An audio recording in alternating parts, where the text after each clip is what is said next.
Welcome back to the United Pubcast, finally discussing a Manchester United performance and a Manchester United game, and most importantly, a very positive Manchester United result. It has been far too long. Christian Eriksen scoring in back-to-back games for Manchester United.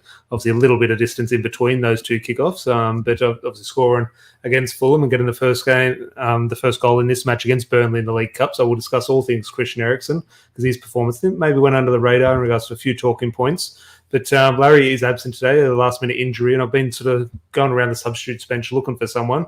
But George, last-minute replacement, has hopped on, and George, not your usual location, a little bit close to Manchester, over in Greece at the moment. So I'm back to my usual setting. George is in a different setting for those people who do tune into the podcast regularly. But nighttime kickoff for you. There was an early morning kickoff for us, George. But talk me through the return of Manchester United and just your general thoughts on what you did see. Look, obviously, firstly, thanks for having me back on the podcast. It's been a couple of months since I've been on. But yeah, with regards to the performance itself, it's great to have United back. Obviously, I've loved getting caught up in the euphoria of the World Cup and all the storylines associated with it. But ultimately, we are United fans at the end of the day. It's good to see us back. And personally, I was happy for a first game back. And what I mean by that is the only time we really looked under threat, apart from Goodmanson's pass that managed to threat everyone from right wing, with our biggest issues were through our own doing, and that's from a back four that hasn't played together ever, from a midfielder playing out of position who ironically actually thought was probably the most comfortable of the back four. But everything else is from our own doing, and that's just what you're going to get from rustiness. I did think we looked quite good and secure on the ball in midfield. And to Burnley's credit, they actually came to play. They seem to be doing all right with Vincent. It definitely wasn't a Burnley performance in regards to the way they played. Maybe in the final third it turned in a little bit, and I think that happens when you have a player like Barnes up front. But in regards to the way they were trying to play football, I think it was to their own wrongdoing. But in regards to staying true to the manager's ideas, I thought they sort of did perform very unlike Burnley. But I'm just saying, Jamie, good to see you, mate, over from Northern Ireland. Hope all is well and football is back. That is 100%. I thought I enjoyed the World Cup, George, and I did. But deep down, I thought, I love this. I didn't, compared to what I see when Manchester, and it's a League Cup game at home to Burnley. Like, it's the sort of things when that fixture gets announced, we go, oh, God, here we go again. But seeing it again, that is what I truly love. But in regards to the performance, I said to one or two things, but did it have a bit, and I think all the clubs maybe are feeling this a little bit, but especially Manchester United, off the back of the high of so many stories at the World Cup Manchester United related, did it have a bit of a sort of pre-season feel to it? Like it kind of, maybe because the result was never really in too much jeopardy. It was almost like a Manchester United against an A-League side. You knew we were going to get the result. And it had a bit of a, while exciting, it also had a bit of a just going through the motions. Hopefully no one gets injured, a little bit of fitness. But I think the reason why that was allowed to be the case is because we managed to get that early goal and to start off well in the second half, which so often in these early round league and FA Cup ties we've failed to do, especially against championship opposition. We only need to go back as far as Borough last year to find an embarrassing result in these sort of fixtures. It's just that the only reason it was allowed to be a walk in the park is because we started on the front foot, started really well, and got the early goal in each half. Not so early in the first half, but early in the match and early in the second half to put the result to bed. Then it could be going through the motions, which just became about legs on the pitch. Minutes. Yeah, no, it's an interesting point in regards to I think kind of when Erik ten Hag started, there was a lot of slow starts and needing the second half performance. But in regards to, I think it is something that United, I think all teams think they struggle with this, and obviously Manchester United fans are no different. But it seems like we did sort of struggle sort of for years in terms of starting the match well. Even under Sir Alex Ferguson, it was the thing, why do we always start so bad? But under Erik ten Hag, it does have a feel we do sometimes come out of the traps nice and positively in sort of these big games and sort of do show that we mean business, which is good to see. But we'll get into starting 11s in a little sec. But Jay, good to see you, mate. Evening, boys. Now the real stress starts. That is the good and the positive about it in regards to Manchester United. Will no doubt be ruining our weeks for weeks to come. But I think we kind of do enjoy that. We do enjoy that sort of roller coaster of emotions. But George, starting 11. I said in my preview, I had no idea what this 11 would be. Would it be a youth team? Would it be a strong team? I was shocked at how many World Cup players had returned. Not so much returned, obviously, because it didn't. That's where maybe comes into that pre-season feeling for me. I thought, are these players off the back of a season and coming back from holiday? But when you actually look at the situation, they've been probably more match fit than anyone else because they've been training and playing competitive games. So when you sort of look at it, it's actually not a shock at all that they came back straight into the starting 11 because they're far more match ready than the people who hadn't. But I just had a feeling the people who hadn't been at the World Cup would get the nod in this game, but I was completely wrong. And ultimately, in regards to while it was a comfortable game, it was probably the right decision. We probably did have to go strong to get that result. So just your thoughts on the starting 11 when you did see that team news an hour before kickoff. For me, the main surprise was that all three of Bruno, Eriksen, and Casemiro did play. I thought at the very least one of them wouldn't play at all. And if one of them was going to be rested, well, probably McTominay will play. But I didn't think he'd force one of them to be playing in the back four. Which, to be fair play to Casemiro, he looked alright in the back four. It proved to be the right decision. It proved to be the right decision to play Casemiro there, and I thought McTominay had a poor game in the middle. Ultimately, though, before the game, if you had to choose one to play at centre back, well, without the evidence of knowing what Casemiro did for us, would you have been going Casemiro or McTominay to fill in at centre back? Personally, it's a bit of a left field decision for me, but I would have gone McTominay based on the fact that he has played there as a sub before. He has all the physical traits to do it. And while we don't see him as this creative force in midfield, that we see him more as a box-to-box midfielder, but I do think he does possess somewhat of a defensive awareness, which is applicable to playing centre-back. And while we might be critical of his passing ability, ultimately you're not going to be tested as much playing out of the way you play out of the back as a defender is different to what you'd be doing trying to pick the lines in midfield. Yeah, So definitely. but it's fair play to Casemiro. He was good. Yeah, well, I think I'm so excited to get into 3-2-1s. We haven't done 3-2-1s for over a month, and I'm sure Casemiro's name will pop up in that. But actually good to see my evening, gents. Good to get a win today, 100%. Fingers crossed we can get the win. Not that it doesn't count against Burnley. Obviously, I do like the League Cup and progression in the Cup, but we do need these results in the Premier League. So we will discuss that in a little bit, but let's maybe go a little bit of chronological order. As I said, we'll get into 3-2-1s to wrap up the podcast, but Christian Eriksen got the first goal. Now, ultimately, fantastic, I think, continuing his good form and his sort of positive contribution for Man United, but tap in. The goal comes from Bruno Fernandes and an unlikely source in regards to, well, I talk about the ball from Bruno. If that's Kevin De Bruyne, we're talking what wonderful playmaking. So the ball from Bruno Fernandes is brilliant. Aaron Wan-Bissaka, I said before the match would be the wrong decision to play him, and I still somewhat stand by that. I still think you can give those minutes to someone else because the future is obviously away from Aaron Wan-Bissaka. However, hats off to him. I thought he performed well. I think there has been an overreaction to his performance saying, oh, look, we shouldn't be selling him. He's good enough to play. I think we do need to have a sort of level-headed discussion around that. But ultimately, Aaron Wan-Bissaka came in, performed very well, and ultimately a brilliant assist when you actually look at it in slow motion. 100%. I thought he was good without being great. Fantastic assist, don't get me wrong. But then there was also times where they're trying to play out of the back and then the ball's ballooning off him when he tries to control. It actually worked out pretty well at one stage. There was one time where the ball got pinged into him. He almost volleys it over the Burnley winger that was pressing him and actually got it regathered. But if we conceded a goal off that, then I'm sure Twitter would be a very different place. Yeah, well, the goal as well, you mentioned that pass where it threaded through in the second half as well. Casemiro looks a little bit at fault, but ultimately the right back is the furthest away, should be the safest place, and he gets done there. But I thought he had a good performance. And look, in an emergency situation where there is no right back available or Delo is away, that's where you sort of do have to rely on him. And I think he did well. Just your thoughts on that, because there has been, I've seen Twitter say, no, he should be starting ahead of Diogo Delo. And I think, calm down. Diogo Delo has been very good this season. In my opinion, one of our best performers. And I just think, ultimately, if you think Wan-Bissaka is good enough or not good enough, that's an opinion. However, Erik ten Hag's opinion says he's not good enough, because you do look at what he wants from a right back or a left back in that case as well, is someone who tucks into midfield and gets on the ball. And ultimately, that's just not Wan-Bissaka's game. That's not to criticise him. He's just a different style of player. So whatever our thoughts or anyone's thoughts is on Wan-Bissaka, Erik ten Hag's thoughts are clearly that he's not the man for Manchester United. So this is a good performance, but I don't think anyone should be jumping to conclusion saying he's good enough, bench to low, Aaron Wan-Bissaka should be starting. I think at the end of the day, it was a League Cup match at home to Burnley. 100% I agree with that. And I've heard Larry come on here and say that Wan-Bissaka is only at the club because we couldn't sell him, which I also agree with. And Ten Hag would much prefer Ethan Laird, which I also agree with. And the reason why we've unfortunately had to loan out Ethan Laird is because we couldn't sell Aaron Wan-Bissaka. That means, in my opinion, like if our third choice right back is arguably more suited to our team than our second choice, then he should be starting over our first choice right now, which is Dalot. With regards to Dalot, I've made no secret. I think we need improvement at right back anyway. Like if someone like a Kieran Trippier or any other elite right back in world football became available, I'd be straight in for him. But Dallo, to his credit, has improved this year and has taken his chance ever since Ralph Rangnick made him United starting fullback.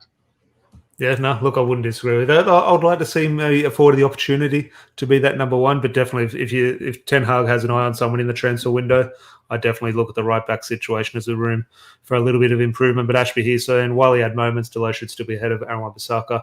No Especially question. If Now, about Denzel Dumfries are true, I'd be in for it. There's no shortage of right backs. I remember when we signed wan-bissaka, one of the selling points Ed Woodward was saying is that we scouted 1,400 right backs or whatever, and wan-bissaka came up number one. So if that database is true, we'd have no shortage of options to choose from at right back. But in regards to on the as well, sorry. Another great decision by Woodward as well. Yeah, here we go. That's one for when the Glazers do leave, and we can look back at the time in charge by those decision makers. But on the right-hand side, someone who I think unanimously we all say, oh, no, he can't play on the right-hand side, Marcus Rashford. When it was happening, about 10 metres before he scored the goal, I was thinking, if he scores here, this is Marcus Rashford's greatest goal. And then I thought, well, now hang on. He has had some brilliant goals in a Manchester United shirt, but ultimately, just look at the facts of it, where he picked up the ball, how far he travelled with the ball to go past a play, and ultimately, probably an underrated finish. I thought the finish was brilliant as well. Marcus Rashford, brilliant goal, and off the back of on an individual level, a very good World Cup. Obviously, one of it maybe unfortunately would have been a different game. Maybe if he came on at a certain time against France, so he had a point to prove to the Gareth Southgate, obviously, but it came on and just a brilliant goal by Marcus Rashford. I thought it was really good the way he made the Burnley defence retreat just by being so direct, not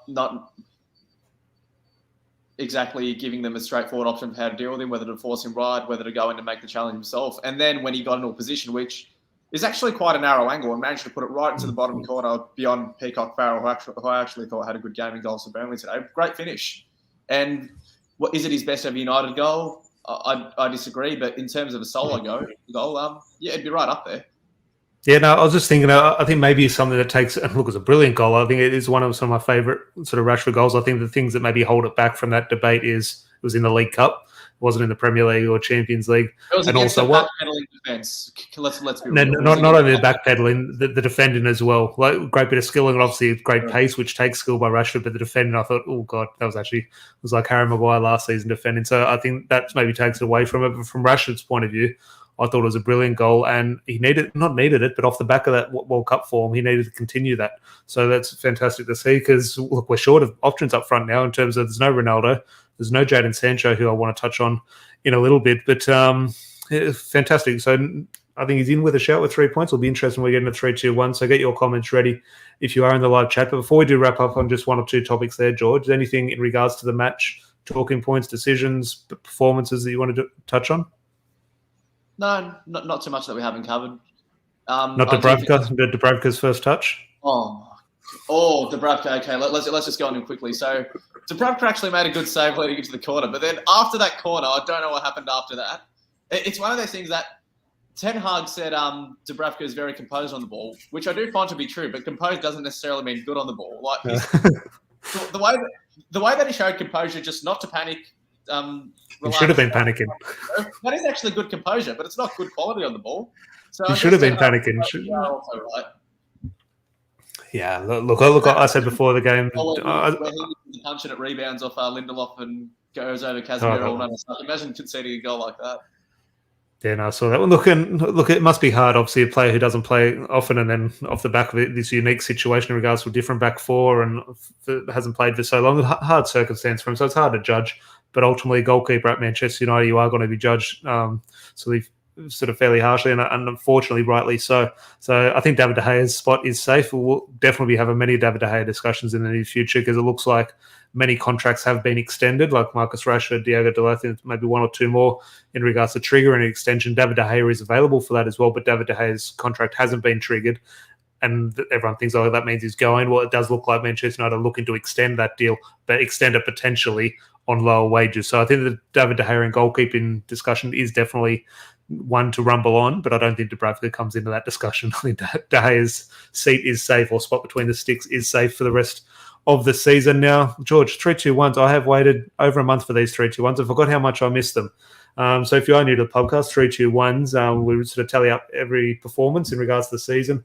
and crown a Pubcast Player of the Year. I don't have the leaderboard in front of me. I think Lissandro Martinez is probably winning it at the moment. But 3 points for your Player of the Match doesn't necessarily mean your best performer in regards to traditional man of the match. Might be someone who's had the biggest impact, so maybe a match-winning goal, etc., and 2 points and 1 point, and so on. So, George, as the guest, there's two names that spring to mind for me for 3 points. It's Marcus Rashford. Thought he had a decent performance and obviously capped off with a brilliant goal. And obviously, Casemiro at the other end of the pitch, I thought defended quite well in a different position. So they're the two names that I would be recommending for 3 points. But talk me through your thinking for 3 points. I was actually going to throw up another shout, which is Christian Eriksen. And the goal aside, which obviously is the reason why we could have the comfortable performance, I did not see a moment where he gave the ball away. And against a league championship opposition in the League Cup that is so good at frustrating, that is so good or traditionally frustrating opposition, being careful with the ball in midfield and not giving it away while finding a good pass in the final third is so important. But I am happy to go with Casemiro or Rashford. If I had to pick one of those two, it would be Casemiro, just for the fact that he was playing in an unfamiliar position and looked the best player in our back line.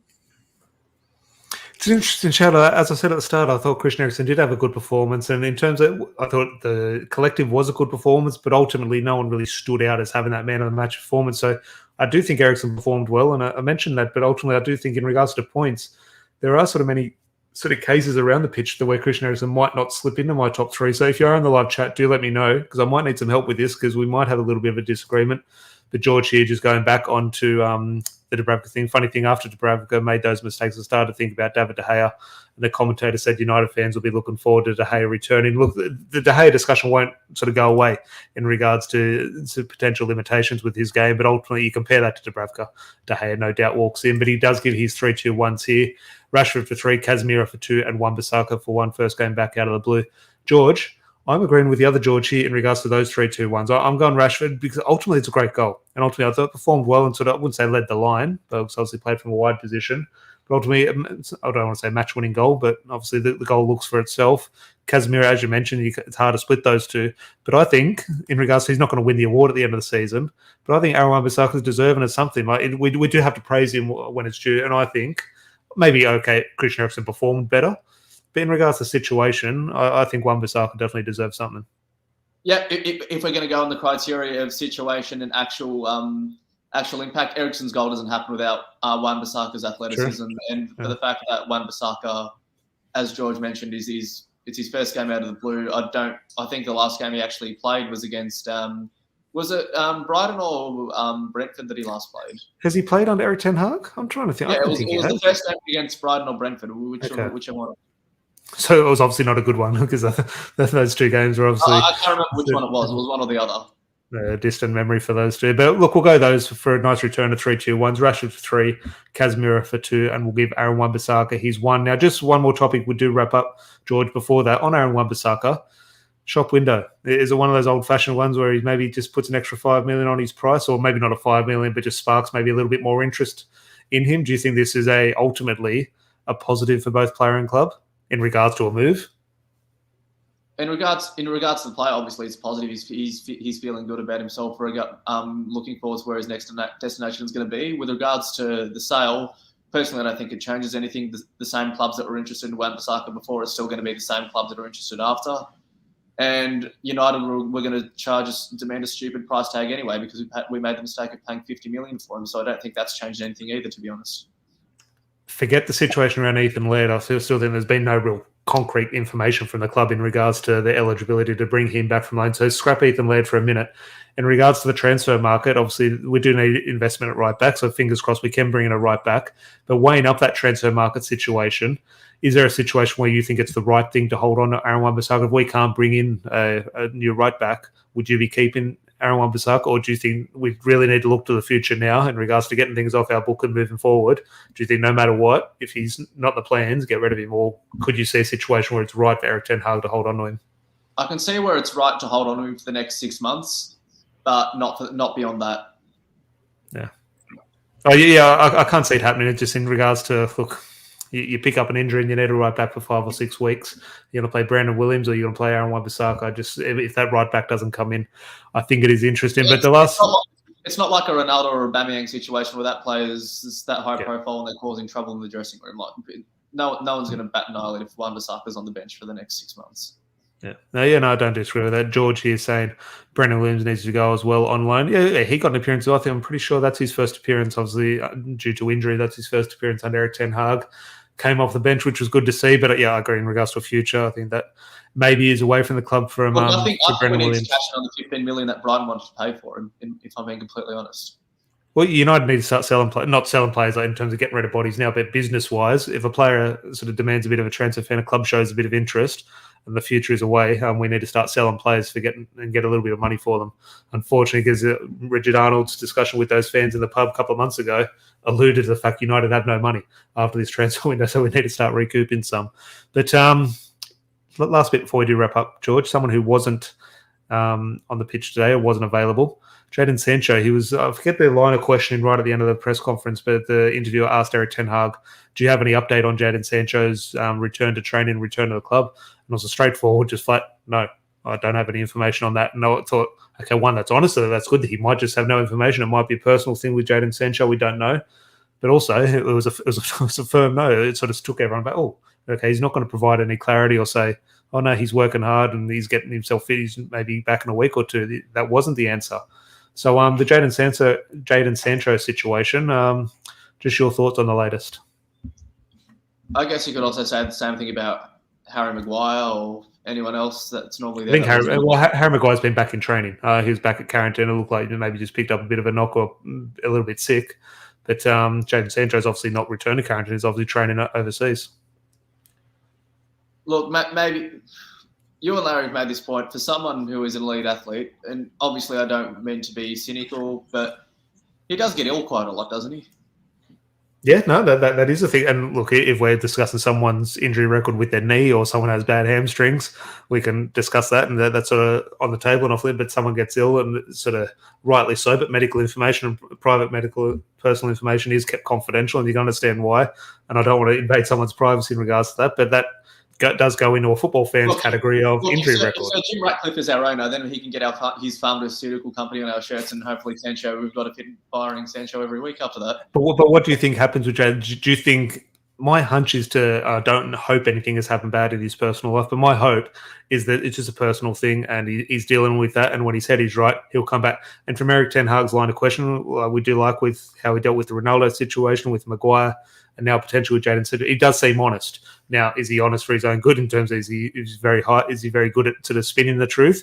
But ultimately, I think that is the case. But ultimately, if you do look at performances, haven't quite been at it, injury record, illness record, if you want to tie that into it, there is a debate or there is a valid argument or signs that point in the direction of Jadon Sancho's future just isn't one under Eric Ten Hag.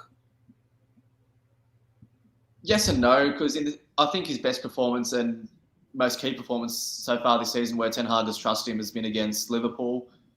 And I do think the fact that he's proved that he can do it against the side, okay, regardless of how shit Liverpool have been this year, that are traditionally challenging for the title. I thought he looked all right against City, despite the battering that we copped. And there are other games where I feel as though maybe lacking that end product, but he has put himself in a good position, most notably against Newcastle, who unfortunately are above us on the table at the moment.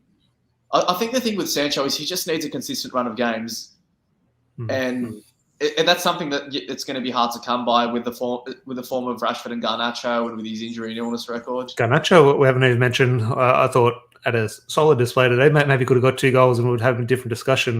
Maybe a little bit quiet, Garnacho, but ultimately I'm not going to criticise him. He's been brilliant so far this season. But Garnacho is definitely a name we do need to remember. Just one comment here before we wrap up, George, because I know you do need to head off in 2 minutes. But Box here, good to see you, mate. I hope all is well. Can you see, or would you keep anyone out of Dubravka, Heaton, Tellez, Bailly, Chuanzebe, Williams, Jones? God, this is a long list, George, but he's obviously right with these lists. Okay. Jones, wan-bissaka, Van der Beek, Fred. I don't want to mention that second last name, but Henderson, De Gea, and Palestri. Right. On the Mason Greenwood run, we won't touch on that, but I'll bring those names up, George. If you just want to pinpoint one bit of a surprise discussion. I'm being brutally honest. The only 2 that I'm keeping are Palestri, which we haven't talked about. But what does he need to do to get a game? He's played every game for Uruguay at the World Cup and still can't get a United debut. And if he's not going to play the early rounds of the League Cup or the FA Cup, when is he going to play? And as much shit as I'm going to cop for this, I think Henderson really did benefit our backline when he played. Look, Henderson's an interesting one. Obviously, Nottingham Forest, obviously through in the League Cup. It will be interesting if we get Nottingham Forest in regards to that. But the names that he won't be playing that game. He won't be playing against us in the Premier League either because he can't play against his parent club. But is that cup tied? I know in Europe it doesn't count. Is that counting just domestic or domestic leagues? Competition, okay. And he won't be playing against us in the Premier League, so it'll be Wayne Hennessy lining up in goals against us. The name there that springs to me, I would personally, at the moment, I understand I just said potentially loaning out. I would look at potentially keeping Brandon Williams in regards to if we don't bring a right back in. Not in terms of looking forward into the future, but this season I would keep on to Brandon Williams. Fred, ultimately, that's a tricky one. I think potentially his contract was one of those ones who potentially triggered. Already. Yeah, potentially. I'm not sure Fred's situation. David De Gea, personally, I do keep. I understand the need to potentially move him on. Just personally, I would. Tuanzebe, ultimately, you would, but it's just it's not going to happen for him. He's in the Donny Van. It's not happening. So I would like to see Tuanzebe because I think he has the attributes to perform well for Manchester United, but it's just not happening, unfortunately. But Box here agreeing with you that Henderson and Palestri agreed in regards to giving them their chance. I think, in my personal opinion, you look at the criticism of giving Cristiano Ronaldo for talking about the club. Dean Henderson, I don't like the way he's spoken about the club, and the manager, he falls potentially into that somewhat of a category. But ultimately, there is a debate to say he could be a good keeper for Man United. We'll see what the rest of the season does throw up. But George, has been an absolute pleasure. Good to get back into the business of reviewing Manchester United games and Manchester United wins. Fingers crossed we can sort of continue on that. Just one more comment for Box before we do wrap up. I think we just need to buy first 11 players now. Quality, we have decent backups. Lindelof, Sancho, Garnacho, Maguire, Malacia and McTominay. That is always the line of thinking for me. If you got your starting 11, buy more starting 11 players, buy better players, and those starting 11 players become your bench players. But ultimately, then you do have to keep those bench players happy. If they relegated to the bench, they might want to leave. Then you start needing to buy those backup players. But that is the vicious cycle of professional football and Manchester United. But fixtures are coming thick and fast over the Christmas New Year period. So Larry, George, a few other regulars will definitely be bringing you plenty of content over the next couple of weeks. I'm sure we'll be back before Christmas, probably, Larry and I. I'm not sure what's the date now, 22nd. You guys will do a Forest preview, won't you?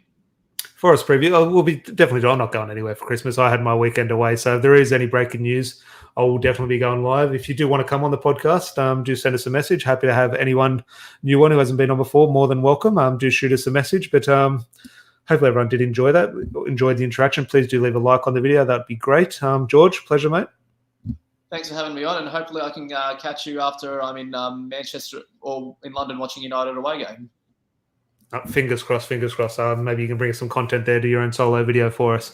But make sure you are subscribed for all that. Stay tuned. And if I don't chat to you before Christmas, have a good one. But I most likely will. But until then, have a good one. Chat to you. Merry Christmas, everyone.